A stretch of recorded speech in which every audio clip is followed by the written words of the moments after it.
Hello दोस्तों, आज तीसरा ये भाग है गुरु परंपरा एंशिएंट थियोरी। गुरुकुल में मैंने आपको अगले 2 एपिसोड में बताया था पार्ट में कि उसमें गुरु ही एक होता है और दीक्षा होती है। यानी कि उस आश्रम में आप देखोगे, आश्रम में आपने एक मंदिर होगा, एक यज्ञ कुंडी होगी, फिर ये झोपड़ियाँ वगैरह भी होगी और ज़्यादातर ग्रीनरी होगी और शांत जगह पे, नदी किनारे, ऐसी जगह पे इसका लोकेशन होगा।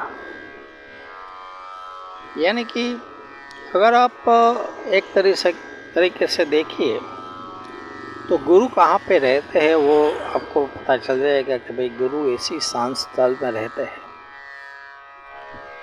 और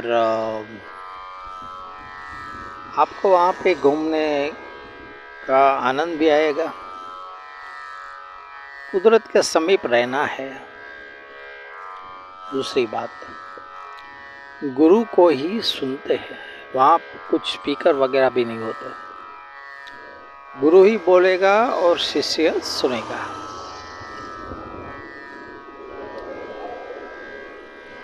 यानी कि उसका अध्ययन स्टार्ट होने के बाद अगर गुरु ध्यान मार्ग में ले जाएगा तो ध्यान भी ऐसा होगा, ज्ञान भी ऐसा होगा, योग भी ऐसा होगा। इसलिए ये सब करवाते थे। फिर वनस्पति का ज्ञान भी ऐसे आपको देंगे। राजकारण लक्षी जो भी ज्ञान है वो भी ऐसा होगा। यानी कि गुरु जब भी बोलेगा, एक ही ज्ञान पे आप भार दीजिए तो आपको पता चलेगा कि अगर ज्ञान की बात गुरु करता है तो जो भी कंसंट्रेशन होगा शिष्यों का वो डायरेक्ट टू गुरु होगा। ध्यान अधिक मात्रा में परिपक्व होता है और ज्ञान भी अधिक मात्रा में गहन होता है। अगर योग सिखाएगा तो योग की मात्रा भी ऐसी होगी। यानी कि हर एक जो ज्ञान होगा वो पराकाष्ठा पे जाएगा। ज्ञान की जो पराकाष्ठा अवस्था होती है वहाँ तक आपको ले जाया जाएगा।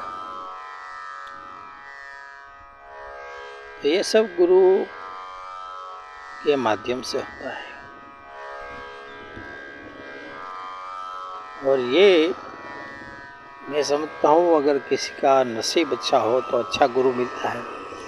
देखिए, अगर दुनिया की बात करें, थोड़ा ये दुनिया के भी बारे में सोचना चाहिए। हाल की दुनिया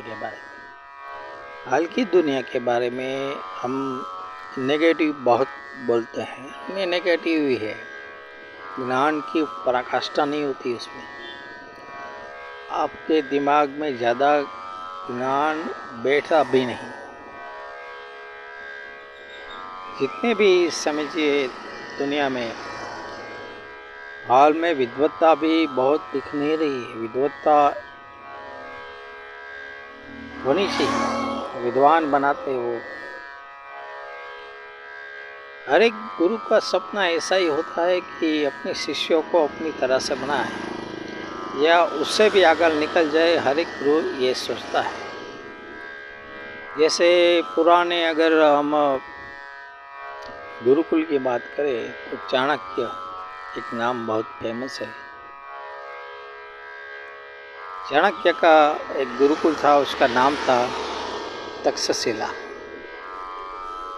आज भी आप उसके एपिसोड इसमें आते हैं, मैं देखता हूँ, अच्छा लगता है। तो लगता है उसकी समझ बहुत बढ़िया होती है। राजकारण के सब्जेक्ट में उसका ज्ञान बहुत अधिक था। राजकारण में 4 आयाम होते हैं, साम दाम दंड और भेद। और आजकल के राजकारण में ऐसे कोई दाव पेच खेला ही नहीं जाता, हमें तो ऐसा ही लगता है, क्योंकि समझ ही नहीं है। समझिए,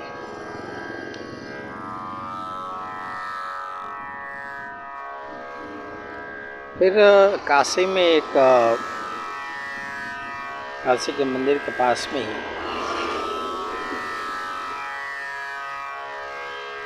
वहाँ पे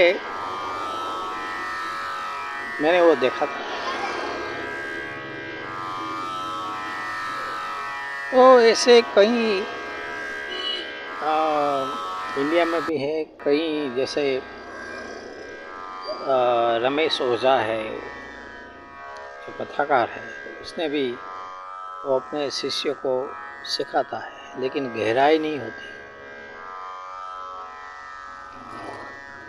द्वारका के मंदिर में आप जाओगे तो वहाँ पे भी शाम पे सबको सिखाते हैं मंत्र जाप।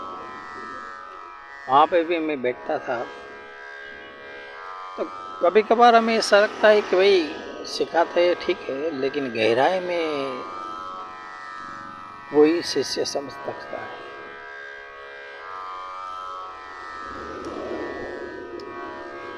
लेकिन एंशियंट जो थियरी मैंने आपको कही है वो एक अलग थियरी है। उसमें अगर आपको वनस्पति शास्त्रों में भी ले जाया जाएगा तो आपको एडवांस में ले जाया जाएगा। ये थोड़ा एडवांस सब्जेक्ट है।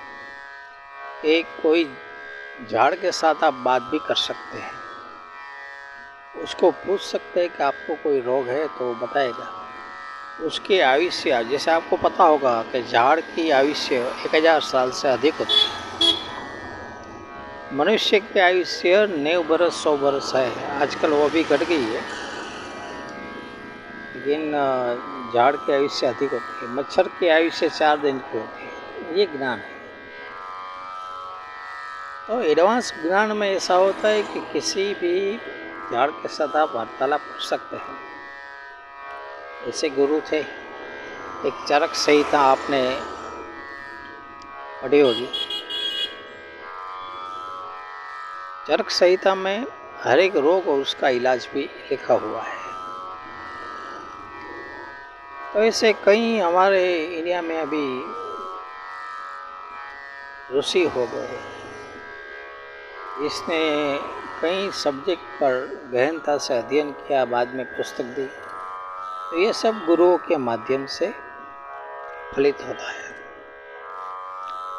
गुरु वो रास्ते पे ले जाएगा तो आप उस सब्जेक्ट पे अगर गहनता में जाओगे तो समाज को इससे फ़ायदा होता है, दुनिया को फ़ायदा होता है। आजकल इतना आपको समझते रिजल्ट में नहीं आता है।